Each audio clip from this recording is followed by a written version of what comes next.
Ibang diskarte ang mga negosyante para malaman kung sino ang yamado sa karera. Kung nauuso ang mga survey at mock polls, may ibang paraan ang fruit stand na ito na may higit 200 branches sa buong bansa para mapulsuhan ang mga botante. May tinatawag silang presidential cups para madagdagan ang kaalaman ng tao sa darating na halalan.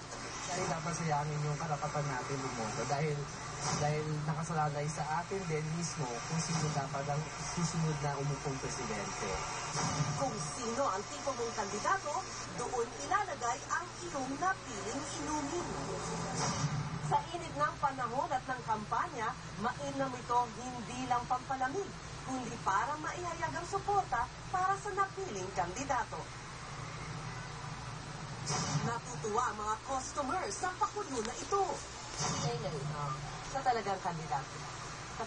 Siguro po, ito na po yung katuparan ng ating bansa na magkaroon din tayo ng asenso sa buhay.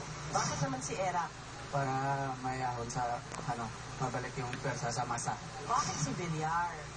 Kasi naniniwala po ako sa sa jingle niya sa TV na tutulungan niya tayo. Idol ko din, sige po. Napapakita kayong support ko sa kanya. 2 linggo bago maghalalan, ihahayag nila kung kaninong baso ang naging mas mabenta. Iba naman ang paraan sa isang bookstore sa Nueva Ecija na may 32 branches. Isang butil ng munggo ang paraan para ihayag ang suporta sa kandidato. Idea na pag nalagay sa bote, nagre-represent yung munggo as boto nila.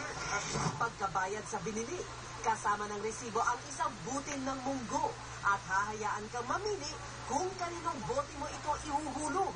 Pagkatapos ng campaign period, pagsasama-samahin ng lahat at bibilangin para malaman ang resulta.